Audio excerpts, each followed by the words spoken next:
tahun ini tuh tahun yang unik, ya, karena kita cuma bisa menghitung sampai Maret. Setelah April ke sini mau ngitung apa? Betul tidak? Mau ngitung apa? Apa yang dihitung? Nah, bahkan pengusaha-pengusaha pun mikir, mau ngitung untung apa? Betul? Maka itu yang kita hitung seperti Musa berdoa.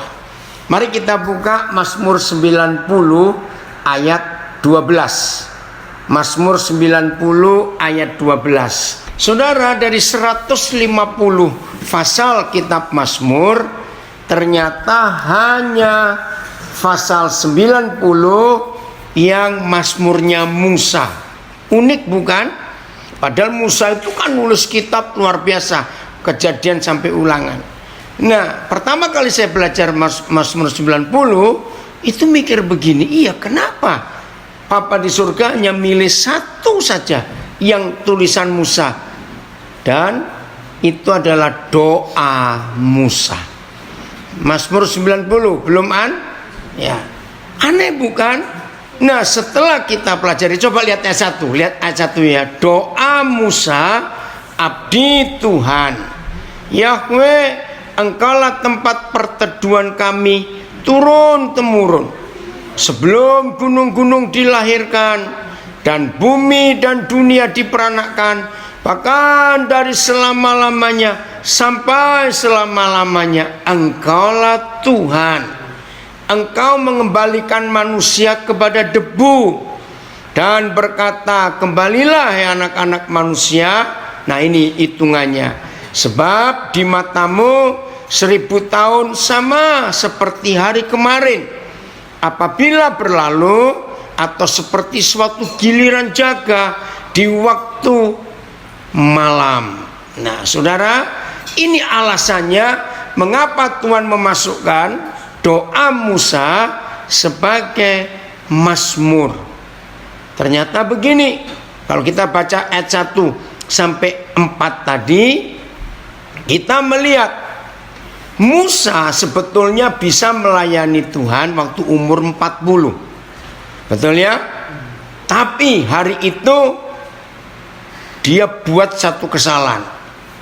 Sebetulnya kesalahannya pun tidak fatal. Kesalahannya adalah dia menolong Tuhan. Coba renungkan kalimat ini. Apa yang dia buat untuk menolong Tuhan?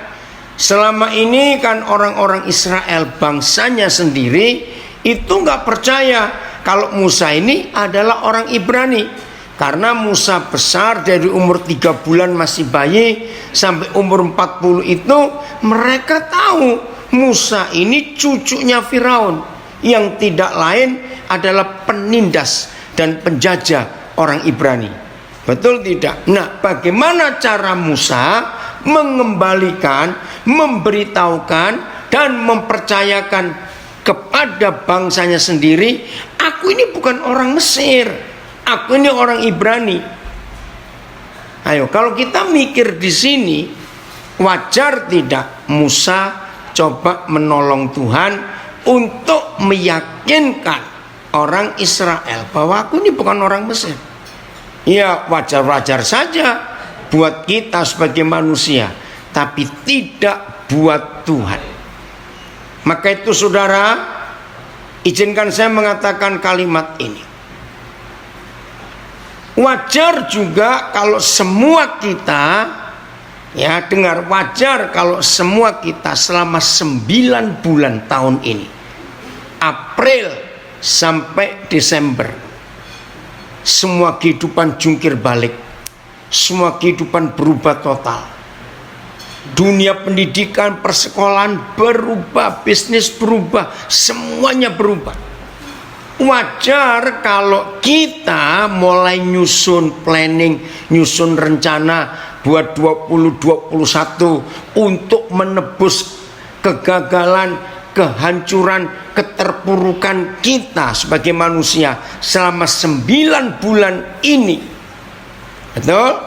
Tadi David sudah bilang Januari, Februari, Maret masih bisa dihitung. Begitu April sampai ke sini mau ngitung apa? Mengerikan sekali. Nah, dengarkan.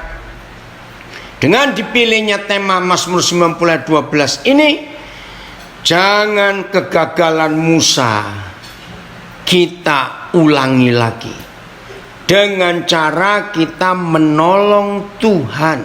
Jangan. Bahkan jangan coba-coba buat planning apa-apa untuk 2021 sebelum Roh Kudus menuntun kita untuk buat apa. Betul tidak? Misteri besar. Contoh saja, wajar orang-orang kaya, wajar setiap awal tahun itu pasti merencanakan, nanti liburan akhir tahun kita kemana ya? Wajar.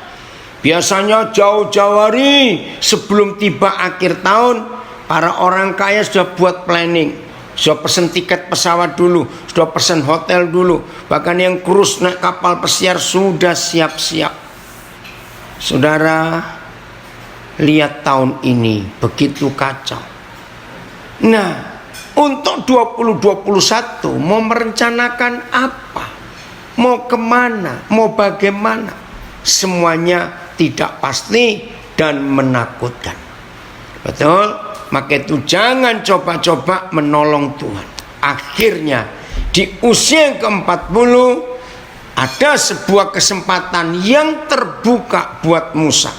Ketika seperti biasa sebagai cucu raja, dia keliling-keliling, istilah sekarang jadi mandor, ya, menjadi pengawas. Karena Firaun lagi bangun tapi piramid apa kita nggak tahu. Tiba-tiba ada seorang Mesir memukul budak Ibrani. Woi, Musa naik darah. Nah, pikirnya ingin membuktikan kepada bangsanya sendiri, ini loh aku yang Tuhan pakai untuk menyelamatkan kamu. Wih, keren memang, kok dipikir itu sekali pukul mati itu orang Mesir. Ternyata justru itu menjadi bumerang, menjadi kegagalan Musa. Akhirnya Musa jadi buronan. Berapa tahun lagi? 40 tahun lagi. Jadi setelah Musa umur 80, baru dia menyerah. Istilah yang kita pakai sehari-hari, jadilah kehendakmu Tuhan. Umur 80. Karena dia coba-coba menolong Tuhan. Maka itu, kalau ada di antara kita yang sedang belajar bersama-sama ini, sedang buat planning hebat untuk 2021, lebih baik kita tenang dulu, kita diskusi dulu dengan Papa di surga, ini dari dia atau tidak. Jangan coba-coba kita buat proposal dengan teliti, dengan rinci, dengan segalanya, lalu bilang, Tuhan tolong tanda tangan dong. Awas bilang begitu. Tunggu apa yang dia mau, karena nggak tahu ini mau jadi bagaimana. Lihat, awal Desember seluruh dunia sudah bersuka cita. Karena apa? Vaksin corona sudah bisa dibuktikan aman dipakai oleh orang. Baru awal Desember, tapi terus waktu berjalan, tes sana, tes sini, coba sana, coba sini. Bayangkan tuh kalau dihitung masing-masing perusahaan farmasi di masing-masing negara yang memproduksi vaksin itu, saudara harus ngitung. Itu biaya risetnya aja sudah berapa triliun rupiah. Nggak murah itu. Minggu lalu dunia dikagetkan. Ternyata corona sudah mutasi jadi lebih ganas dan ditemukan di Inggris. Apa yang muncul di pikiran saya? Saya bilang, mati kamu semua. Loh, kenapa? Vaksinnya belum dibagikan, tiba-tiba muncul corona yang lebih ganas. Nah, kan percuma dong. Orang harus buat vaksin baru lagi. Loh, iya atau tidak? Coba bayangkan. Maaf ya saudara, saya tidak nakut-nakuti, tapi saya yakin Tuhan tidak izinkan ada satupun perusahaan farmasi yang bisa menemukan vaksinnya. Karena apa? Orang itu jadi sombong nanti. Yang kedua, mereka jadi kaya raya loh. Ngomong aja kalau vaksin tuh misal dijual cuma 50 sen dolar, kira-kira 7.500 kali sekian miliar orang di dunia. Betapa kayanya. Walaupun di Indonesia presiden kita sudah bilang gratis, tapi dengan keadaan muncul yang baru di Inggris, terus mau bagaimana? Maaf, saya bukan kejam, bukan jahat, karena saya pernah sharing, ini ada orang yang marah. Maksud saya begini, apakah kalau ada vaksinnya terus kita bisa hidup sembrono seenak kita, semau gue? Nggak bisa. Itu sebabnya saya percaya manusia mau tidak mau bukan untuk apa-apa, hanya bisa mengandalkan Tuhan. Betul tidak? Mau mengandalkan apa? Sehebat-hebatnya masker yang kita pakai, tetap harus pakai tentunya. Sehebat-hebatnya pembersih, pembunuh kuman virus, semprot sana semprot sini, sehebat-hebatnya sabun yang kita pakai untuk cuci tangan sebagainya, percaya enggak, barang kecil yang kita mata enggak lihat itu bisa nyulusup ke hidup kita loh. Betul, bukan nakut-nakuti.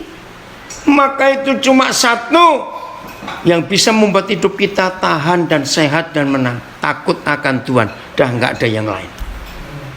Cuma itu, karena barang ini mengerikan sekali.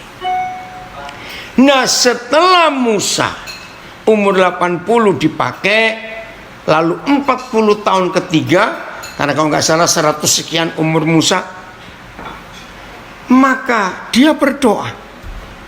Oke, tunjukkan ayat 12. Berapa terjemahan sekaligus ya? Mazmur 90 ayat 12. Nah, kita akan lihat ada 5 terjemahan yang berbeda di sini. Ya. Ajarlah kami menghitung hari-hari kami sedemikian. Nah, kata sedemikian ini menarik. Artinya ya nggak tahu lagi mau bagaimana cara ngitung hari-hari hidup ini. Pokoknya sedemikian, hingga kami beroleh hati yang bijaksana. Terjemahan AYT, karena itu ajari kami menghitung hari-hari kami, supaya hati kami datang kepada hikmat. Puji Tuhan, ada perbedaan. Supaya hati ini datang menemui hikmat dan dapat hikmat. Maka sebab itu ajarkan apalah akan kami membilang segala hari kami, supaya kami beroleh hati yang berbudi. Sadarkanlah kami akan singkatnya hidup ini, supaya kami menjadi orang yang berbudi. Saya ulangi yang bahasa Indonesia sehari-hari. Sadarkanlah kami akan singkatnya hidup ini, supaya kami menjadi orang yang berbudi. Maka beritahukanlah kepada kami agar menghitung hari-hari kami, supaya kami dapat membawa hati yang bijaksana. Ajarilah kami menghitung hari-hari kami dengan tepat, supaya kami memperoleh hati yang berhikmat. Oleh itu, ajarlah kami menghitung hari kehidupan kami, supaya hati kami bijaksana. Saudara, kenapa? Masa cuma ngitung hari hidup aja pakai berdoa? Sulitnya apa? Oke, ada penjelasan. Saya baca ini. Hari-hari kita di bumi paling lama 70 atau 80 tahun. Itu ada di Mazmur 90 ayat yang ke-10. Adalah jangka yang pendek dibandingkan dengan kekekalan. Betul, kekal itu enggak habis-habis. Ini cuma 80 tahun. Singkat sekali. Kita harus berdoa memohon pemahaman yang memadai tentang singkatnya hidup kita ini, supaya mempersembahkan hati yang bijaksana kepada Tuhan dalam memanfaatkan setiap hari yang diberikannya kepada kita.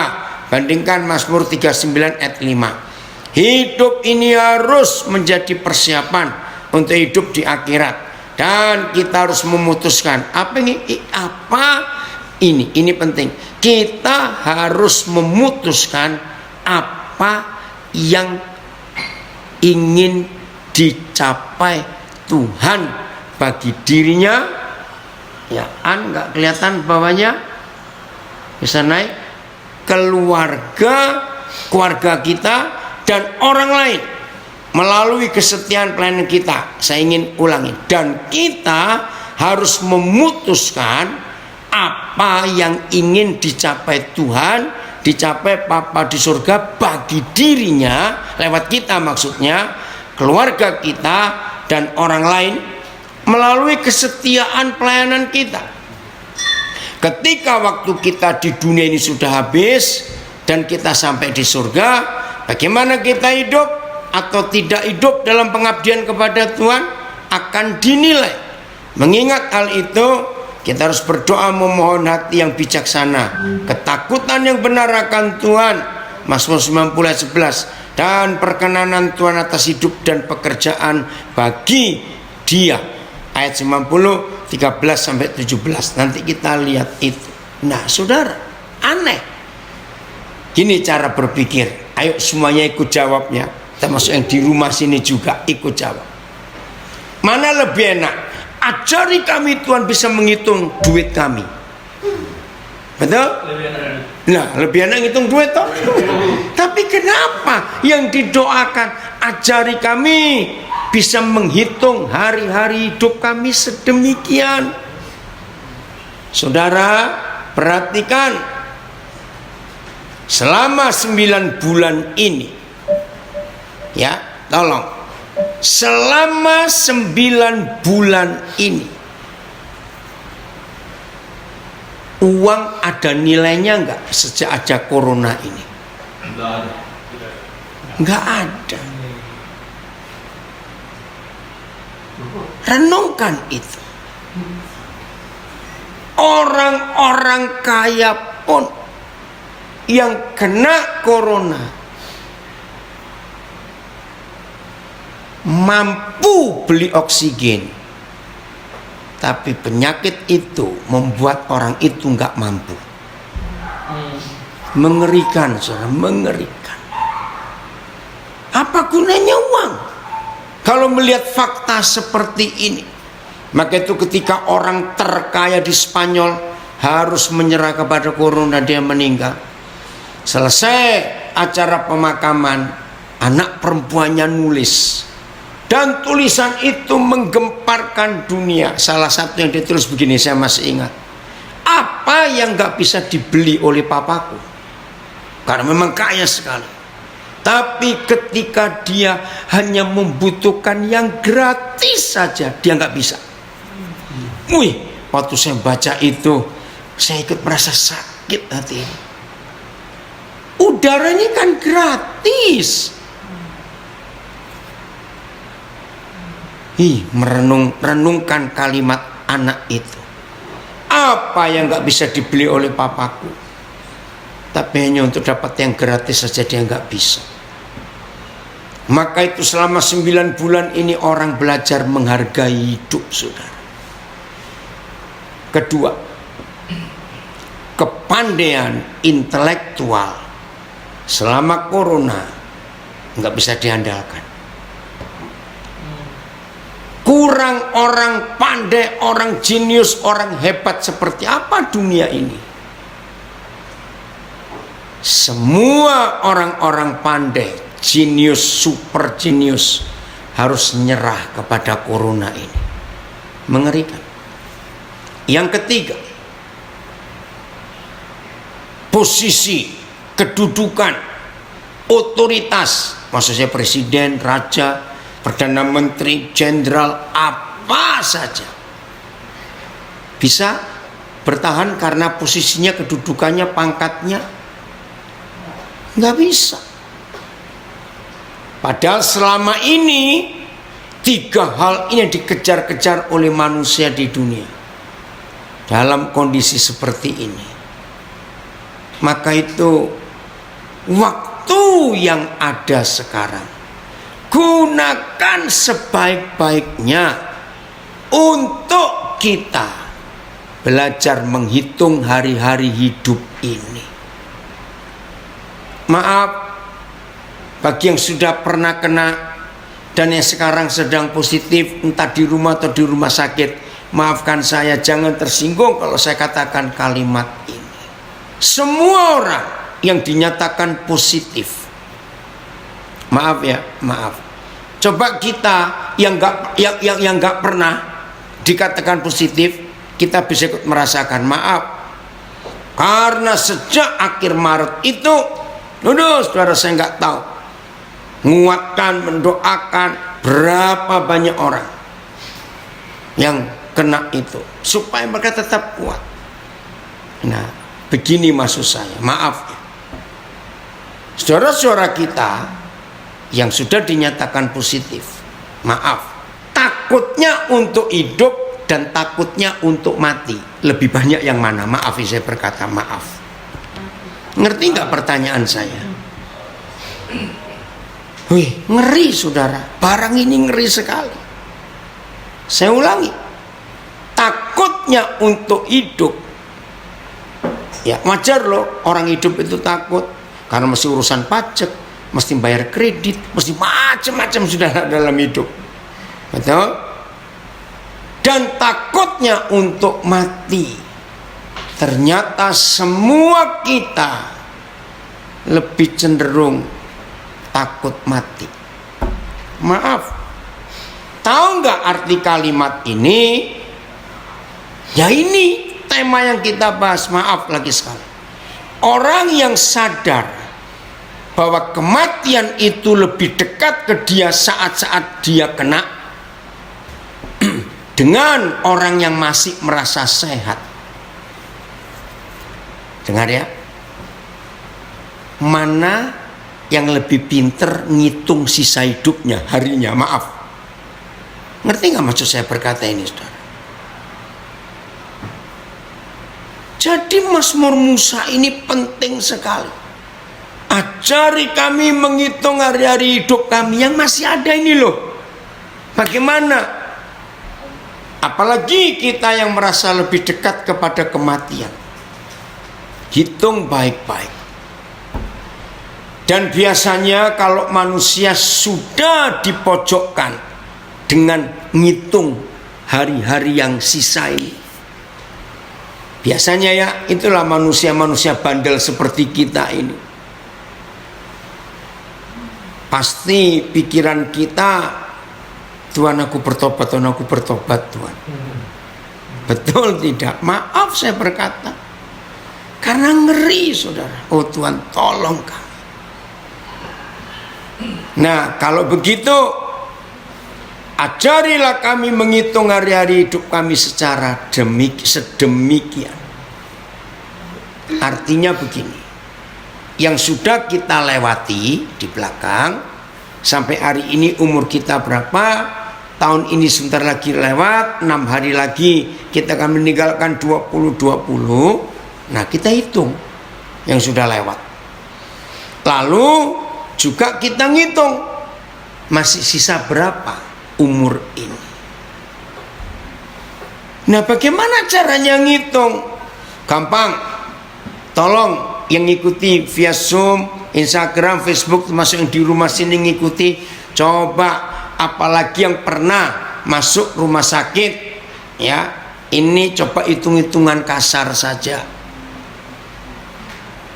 Ternyata Papa di surga itu yang bayar. Dengar kalimat ini, Papa di surga yang bayar untuk menghidupkan kita tiap hari. Ngerti nggak maksud saya? Mulai dari cara kerja otak.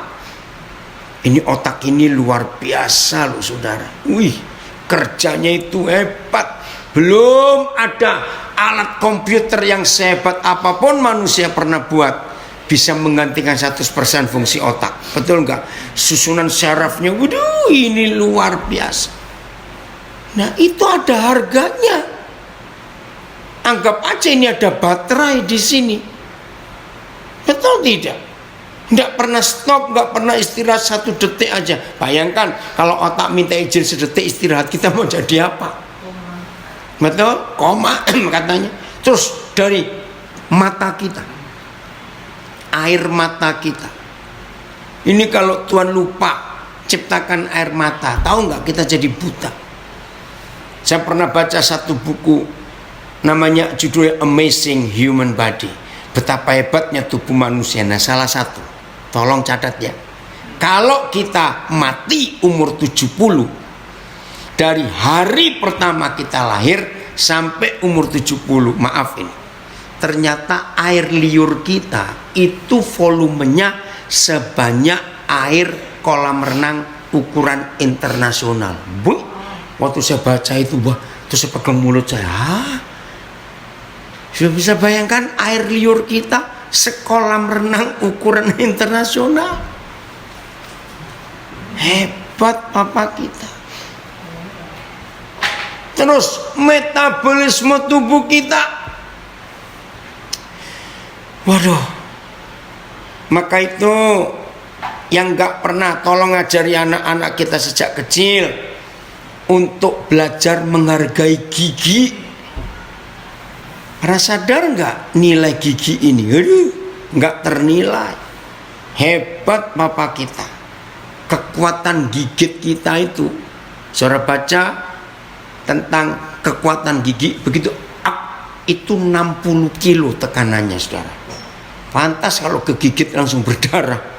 60 kilo. Itu kekuatan dari mana? Persendian kita dari leher, persendian jari, itu ada pelumasnya loh, antar sendi itu. Itu nggak gratis. Papa yang bayar semua. Semua metabolisme tubuh kita, kita makan, minum, kita nggak tahu loh. Yang kotor yang mana, ada racun mana, kita kan nggak tahu.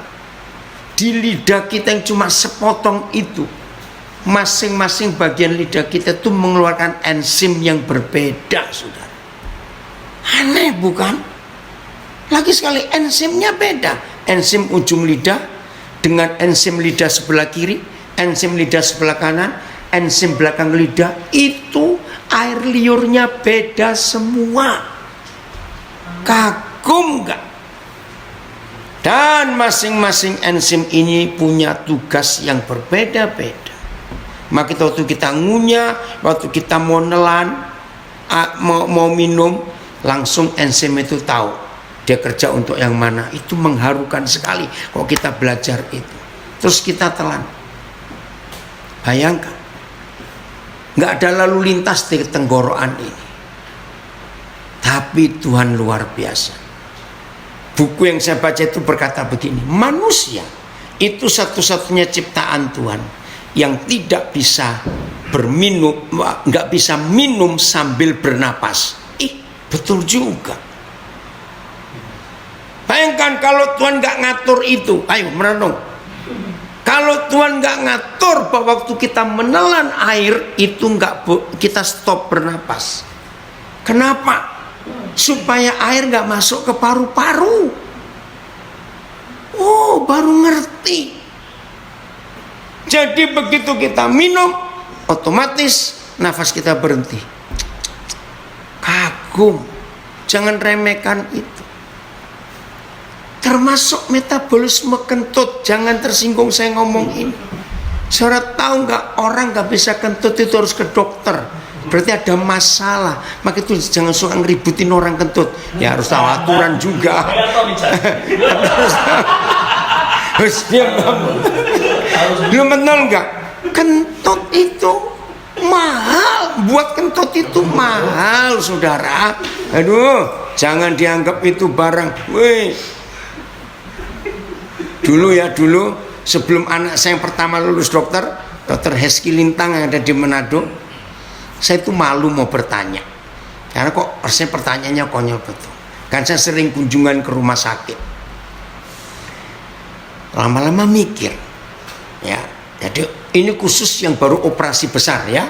Operasi besar bedah bagian depan. Kadang-kadang saya bisa lama di rumah sakit. Nah, itu berapa kali perawat itu ngecek. Pertanyaannya yang jengkelkan saya, sudah kentut belum? Sudah kentut belum? Lah saya tuh mau tanya kok nggak enak. Saya pikir usil betul sih dia ini tanya kentut, terus kenapa? Kan saya nggak ngerti. Nah, setelah anak saya lulus dokter, saya bertanya dia, Jonas, terangkan ke papa, kenapa kalau ada orang habis operasi besar harus ditanya sudah kentut belum? Karena sebelum kentut nggak boleh minum, apalagi makan itu tidak boleh. Baru saya mengerti, karena ketika tubuh kita dibelah, walaupun ruang operasi itu steril, istilahnya suci, hama, tetap nggak bisa bersih. Nah, waktu kita dibedah, tubuh dibedah, maka udara bagian dalam tubuh yang buatan Tuhan itu masih tercampur dengan udara luar. Nah, satu-satunya bukti bahwa udara di dalam badan kita sudah normal kalau seorang yang habis operasi bisa kentut. Oh, jadi berharga juga kentut itu untuk membuktikan. Keren gak itu? Coba kalau bukan Tuhan, saudara. Maka itu ucapkan syukur kalau nggak punya bahan.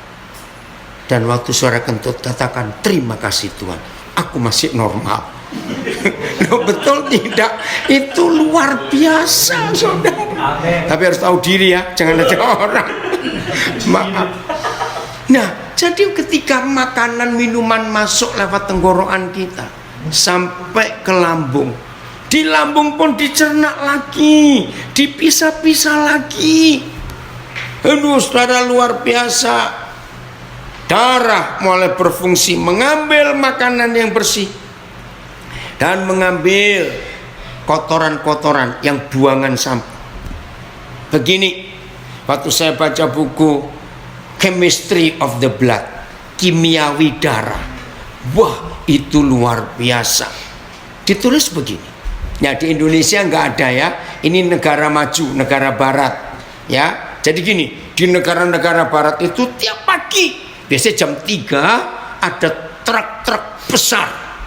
Itu yang mengirim susu, keju, roti, daging, semua untuk kebutuhan penduduk.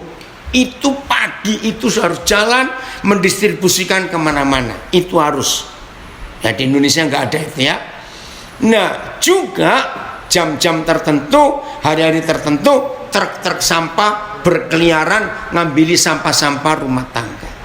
Bayangkan apa yang terjadi kalau truk-truk makanan yang ngirim susu, daging, roti, mentega, semua itu dicampur dalam satu truk dengan truk sampah. Ayo, bakal ribut itu. Nah, buku Chemistry of the Blood itu menuliskan begini. Satu sel darah kita ketika dipompa keluar dari jantung dan menuju ke lambung, ke usus halus, maka sel-sel darah itu membawa oksigen dan membawa sari makanan untuk semua sel-sel tubuh kita yang seharian kita pakai satu hari, saudara, setiap berapa jam itu sekian triliun sel tubuh kita itu harus diganti.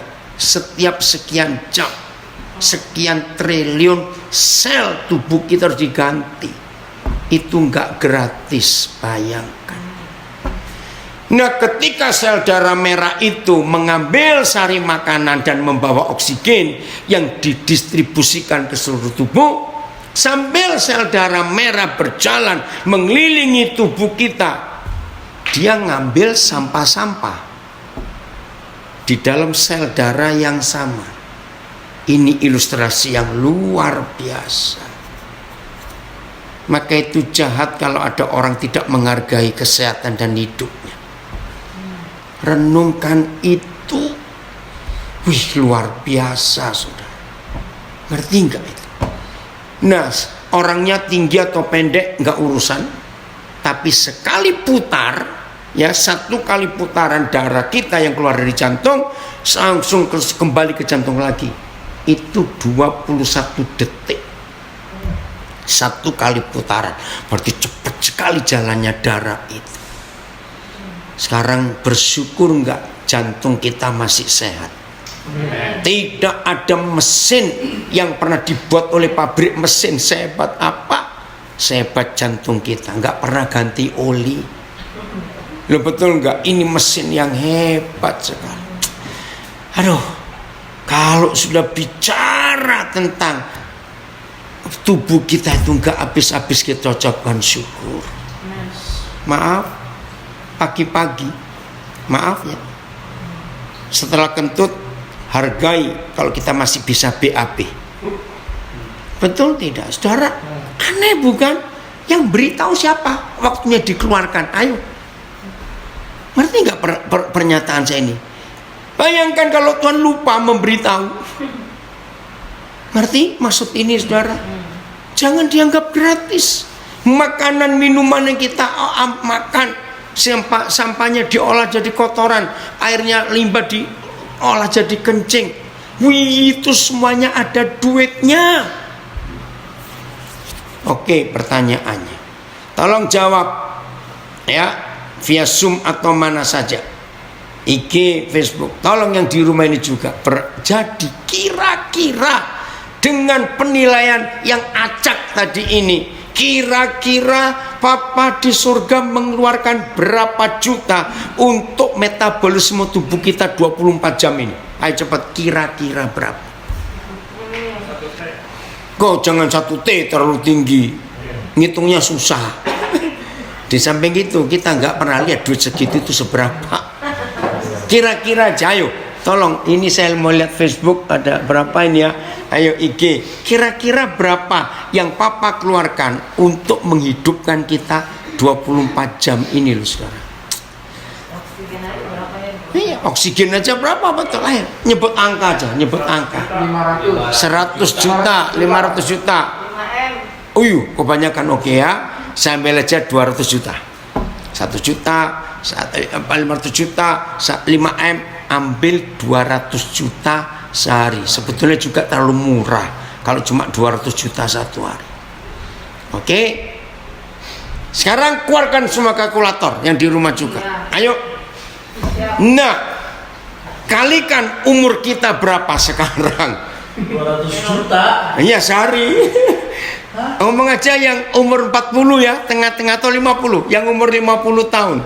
Sudah habiskan berapa untuk menghidupkan kita setiap hari seumur 50 tahun? Ada yang nulis 30. Enggak, tunggu dulu. 365 kali 200 juta. Terus kali 50. 3 bilion. 370. Enggak. Berapa? 3 triliun. Bukan 3. Nih, lebih. Bilion kan? 12 nolnya. Nolnya 12. Iya, bilion. Iya. Bilion. Udah hitung sendirilah. Itu kalau umur 50 tahun. Nah, sekarang kalikan yang umur 20 sudah berapa biaya yang Tuhan keluarkan, saudara. Ini cara kita ngitung. Ajarilah kami bisa menghitung hari-hari hidup kami sedemikian. Pantas. 1 tahun 30. Musa tidak bisa ngitung, maka itu pakai kata sedemikian. Itu yang sudah kita pakai untuk hidup. Nah, yang nanti yang Tuhan sediakan untuk hidup kita ke depan ada berapa waktu lagi? Maka itu saudara, ini nggak main-main dalam hidup kita. Susah ngitungnya. Saudara kita Utomo dari LA susah ngitungnya. Baru tahu sambil belajar firman juga ada pelajaran yang hebat. Sebab Tuhan menciptakan kita sempurna sampai yang terkecil pun Tuhan perhitungkan. Saya tidak sanggup merenungkan apa yang ada di dalam tubuh saya. Wah, Tuhanku ajaib betul, saudara.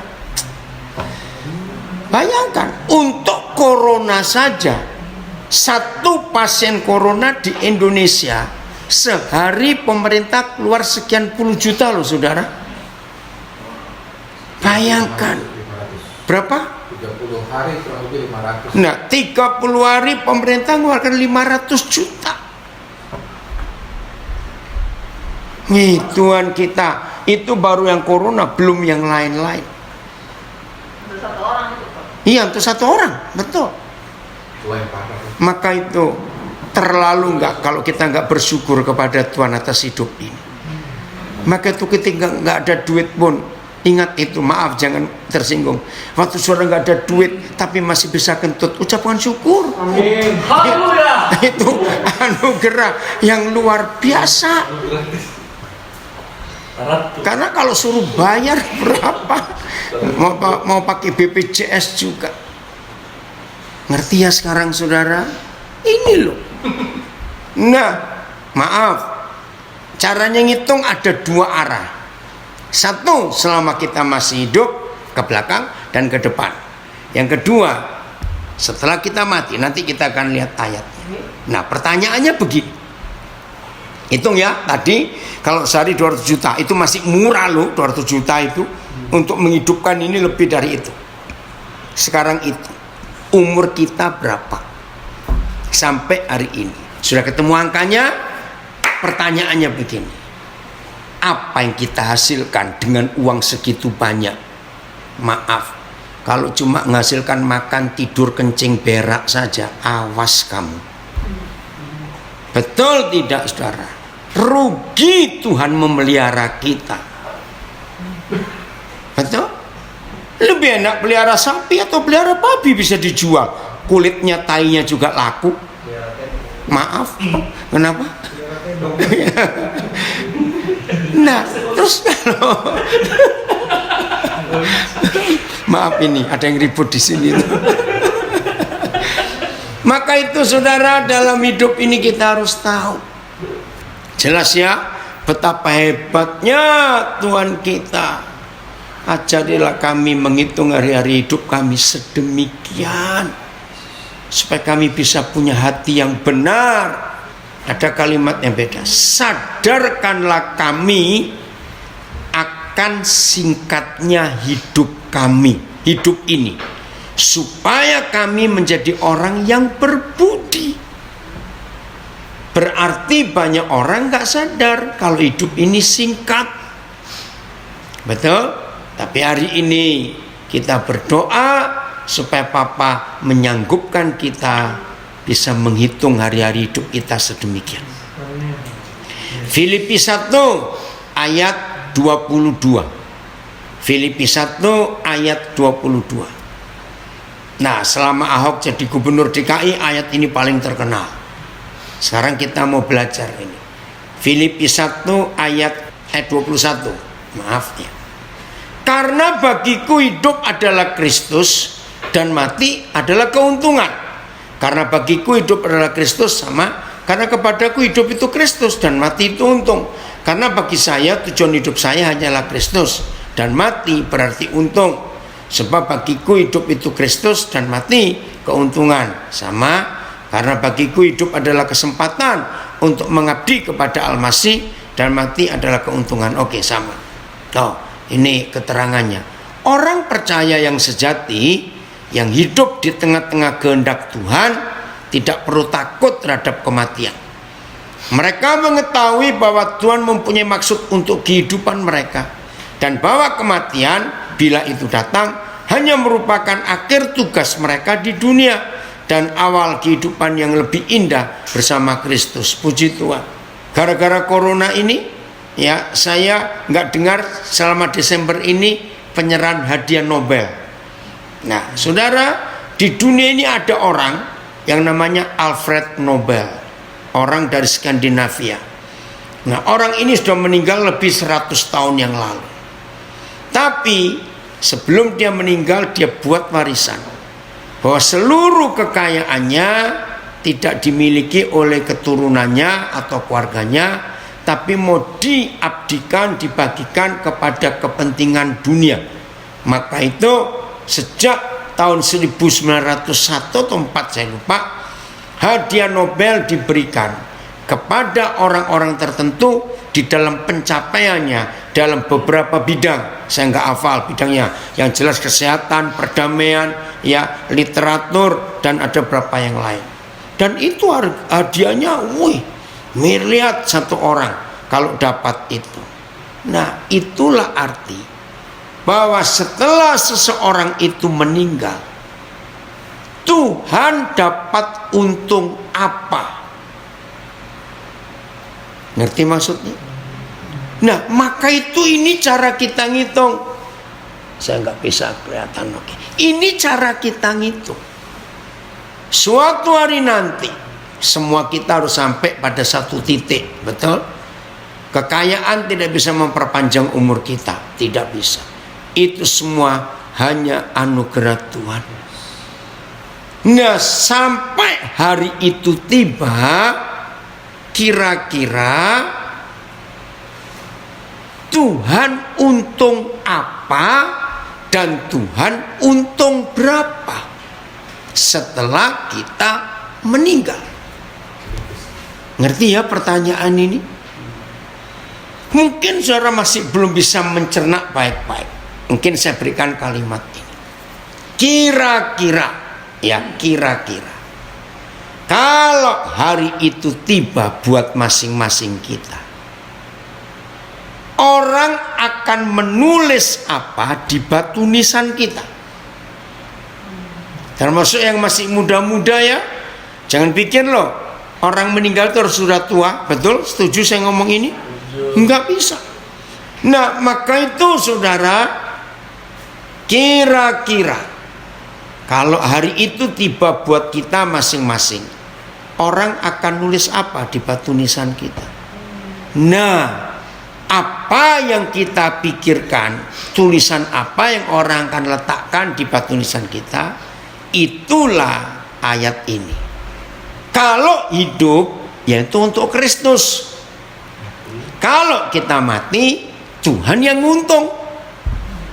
Nah, kalau Tuhan yang untung, pasti orang banyak juga ikut untung. Ngerti enggak? Maka itu dalam hidup kita yang masih ada ini, kira-kira orang akan mendapatkan apa? Betul tidak? Ada pepatah dalam bahasa Indonesia, gajah mati meninggalkan gading, harimau mati dengan belangnya. Nah, itu istilah. Maka itu nanti kalau hari itu tiba buat kita masing-masing, Tuhan untung berapa dan Tuhan untung apa lewat hidup kita ini. Itu arti Filipi 1 ayat 21 tadi. Ayat 22-nya. Bagian terakhir ini ya. Ayat 22-nya. Tetapi jika aku harus hidup di dunia ini, nah saya mau baca ini dari beberapa terjemahan. Akan tetapi jika aku harus hidup dalam tubuh ini, ya, tetapi jikalau aku hidup dalam tubuh ini sama, tetapi kalau dengan hidup di dunia ini saya dapat melakukan pekerjaan yang lebih berguna, maka saya tidak tahu mana yang harus saya pilih. Namun jika hidup di dalam daging, bagiku hal itu merupakan buah pekerjaan, ya. Tetapi jika aku hidup di dunia ini, seterusnya. Saudara ngerti nggak kalimat? Tetapi jika aku harus hidup di dunia ini, coba mikir. Berarti orang ini pengen mati atau pengen hidup? Tetapi jika aku harus hidup di dunia ini, orang ini ingin mati atau ingin hidup? Ingin mati. Karena dia tahu, awas, jangan mati karena putus cinta, goblok kamu. Dengar itu baik-baik, ya. Ayo, kalau aku harus hidup di dunia ini, nah di sini ribut. Udah jangan ribut, nggak taunya. Ya, saudara, kenapa Paulus harus ngomong seperti ini? Ada sebuah rahasia yang luar biasa. Dia berkata, kalau aku harus hidup di dunia ini, itu berarti bagiku bekerja memberi buah. Jadi mana yang harus kupilih, aku tidak tahu. Nah, terus ayat 23, ya 23. Yang satu terjemahan ajaan karena sampai 24. Nah, kita kan melihat saudara, aku didesak dari dua pihak. Nah, ini mulai ketahuan. Memang dia ingin lebih baik pergi. Aku didesak dari dua pihak. Pihak pertama, aku ingin pergi dan diam bersama-sama dengan Kristus. Itu memang jauh lebih baik. Aku terjepit di antara dua pilihan itu. Keinginanku, nah ini jelas, adalah meninggalkan hidup ini dan bersama Kristus, karena itu jauh lebih baik. BIS, saya ditarik dari dua pihak. Saya ingin sekali meninggalkan dunia ini untuk pergi tinggal dengan Kristus, sebab itu yang paling baik. Nah, jadi jelas, ini pihak yang pertama. Ayat 24. Tetapi, nah ini desakan pihak yang kedua. Tetapi lebih perlu untuk tinggal di dunia ini karena kamu. Akan tetapi untuk kamu akan lebih berguna jika aku tetap hidup di dalam tubuh ini. Tetapi untuk kepentinganmu adalah lebih baik kalau saya tetap tinggal di dunia. Tetapi demi kamu lebih perlu untuk tetap tinggal di dalam daging ini. Jadi ayo mulai hari ini saudara, kita betul-betul mulai menjadi pelaku firman Tuhan ini. Maka itu penting sekali untuk kita menanyakan arti hidup yang sesungguhnya. Bukan mobilmu merek apa, tipe apa. Betul? Yang masih pantat mobilan, bertobatlah. Tahu kata pantat mobilan? Aduh, maunya begitu ada iklan mobil baru, wah pengen nyoba. Saya pernah baca tulisan bagus. Sudahlah, mau seberapa hebat mobilmu, mobil terakhir yang kita naiki tetap mobil jenazah. Betul tidak? Ya sudah. Iya betul. Jadi jangan sibuk. Apalagi, maka itu nilai hidup kita bukan berapa kekayaan kita. Nilai hidup kita sudah berbuah berapa banyak. Nah, dari situ tahun 79 kira-kira Roh Kudus mengajar saya Filipi 1:24 itu. Wih, hebat sekali. Tujuan hidup yang sesungguhnya adalah, saya ulangi, tujuan hidup yang sesungguhnya adalah bukan berapa banyak yang kita punya, tapi berapa banyak yang hidup ini sudah berguna buat orang lain. Tolong catat itu baik-baik. Inilah konsep yang luar biasa. Kemarin sore, siang, ya ada orang mau ketemu saya, lalu minta ketemu di sebuah mall di Jakarta. Nah, ternyata macet, jadi telat. Ya udah, terus dengan anak saya, ya udah daripada nungguin, ya kita masuk yuk, lihat-lihat gitu. Sampai di gerai kopi gitu. Nah, terus saya beli. Roh Kudus bicara kepada yang melayani, namanya Fama. Nah, terus saya minta nomor teleponnya. Oke, karena saya nggak mau ganggu, dia masih kerja. Akhirnya sudah, saya tahu jam pulang, saya baru WA dia. Dia kaget saudara. Kok bisa? Saya tahu tentang perjuangan hidupnya. Jadi dia semester 4 kuliah hampir putus. Karena selama COVID ini jam kerjanya dikurangi hampir 80%. Dan dia nggak bisa bayar kuliah. Waktu Roh Kudus ngomong itu, saya bilang, dan saya juga sampaikan dia nggak punya apa-apa. Itu lebih kaget lagi. Nah, dia anak keempat dari 6 bersaudara. Nah, dari semua saudaranya dia penghasilannya yang paling cukup. Itu pun sudah dikurangi hampir 80%. Akhirnya dia berkorban, nggak mau lanjutkan kuliah karena gajinya untuk ibunya ya ada berapa sakit. Nah, tadi ini dalam perjalanan dari bandara ke rumah David, saya minta tadi Daniel dengan Stephen yang jemput saya, ayo mampir ke ATM dulu. Karena baru kemarin.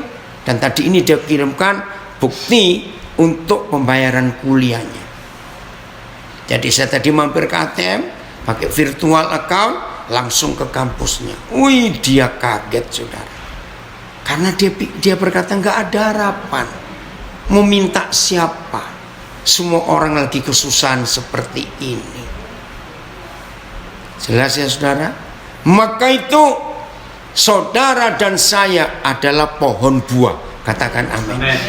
Karena ayat 21 berbuah. Nah, salah satu dari hebatnya pohon buah, dan biarlah ini menjadi tujuan kita belajar. Ajarlah kami menghitung hari-hari kami sedemikian. Apa yang kita belajar? Pohon buah sampai hari ini, dimanapun pohon buah itu ada, pohon buah tidak pernah sama sekali menikmati dan tahu rasa buahnya sendiri. Waktu saya dapat pengertian itu, saya bersyukur kepada Tuhan. Maka itu kalau dalam hidup saudara dan hidup saya bisa menghasilkan sesuatu yang disebut buah, jangan coba-coba ingin menikmati, biar orang lain yang menikmati. Dan lihat pohon buah itu, nggak ada pohon buah tersinggung. Enak aja kamu yang makan, aku nggak pernah tahu rasanya. Terus dia ngambek, tahun depan aku nggak berbuah. Nggak ada. Betul? Jadi mulai hari ini saudara, ayo hidup ini biar digunakan, dipakai, dirasakan oleh banyak orang. Buat kita cukup hanya Tuhan saja. Maka itu ketika pemazmur berkata, sekalipun habis lenyap dagingku ini, bagianku tetap Tuhan yang menyelamatkan aku. Itulah kebenaran yang luar biasa. Jadi hari ini Natal, kita nggak cuma memperingati Yesus lahir, tapi Tuhan Yesus sudah menjadi contoh buat kita. Ayo kita berbagi seperti Tuhan Yesus yang mau berbagi. Amin. Ayat terakhir, biarlah ini menjadi kekuatan buat kita. Karena kalau kita sadar bahwa kita bisa mati,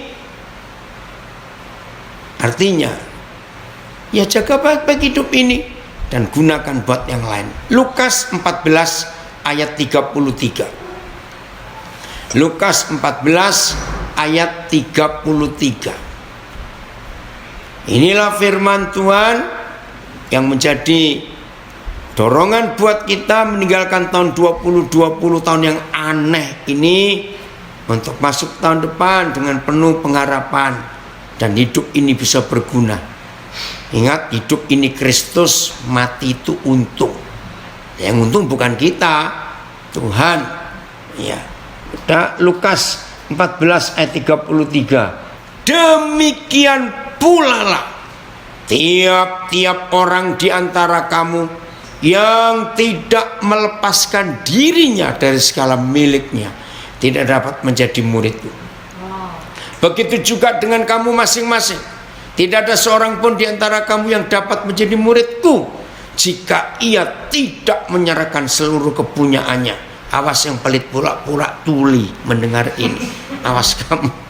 Sedemikian juga barang siapa di antara kamu yang tidak meninggalkan segala sesuatu yang dipunyainya, tiada dapat menjadi muridku.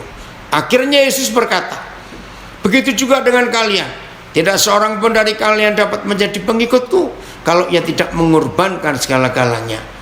Demikian pula selanjutnya, setiap orang dari antara kamu yang tidak melepaskan diri dari segala yang menjadi miliknya, dia tidak dapat menjadi muridku. Demikian pula setiap orang di antara kamu yang tidak meninggalkan segala miliknya, ia tidak dapat menjadi pengikutku. Jelas. Jangan berkata, Tuhan kok kejam sekali, minta semua daripadaku. Maaf, berapa sih yang kita punya? Sebesar-besarnya kekayaan kita. Dengan ngitung hidup kita yang dibiayai Tuhan sebanyak itu. Ngerti nggak maksud saya? Apa yang kita bisa bandingkan? Maka itu nggak usah takut. Kalau toh kita melepaskan dari semua milik kita, kita tetap punya banyak. Di tubuh kita ini ada kehidupan yang luar biasa, yang tidak ternilai. Jadi saudara, seberapa besarnya pun kekayaan yang kita punya, dibanding dengan hidup yang Tuhan berikan kepada kita, itu nggak sebanding. Maka itu jangan kita pelit. Ayo hidup ini tidak takut melihat ke depan, karena Tuhan tetap ada dengan kita semuanya. Amin. Dan ayo kita jadi pelaku firman Tuhan. Amin. Puji Tuhan. Haleluya.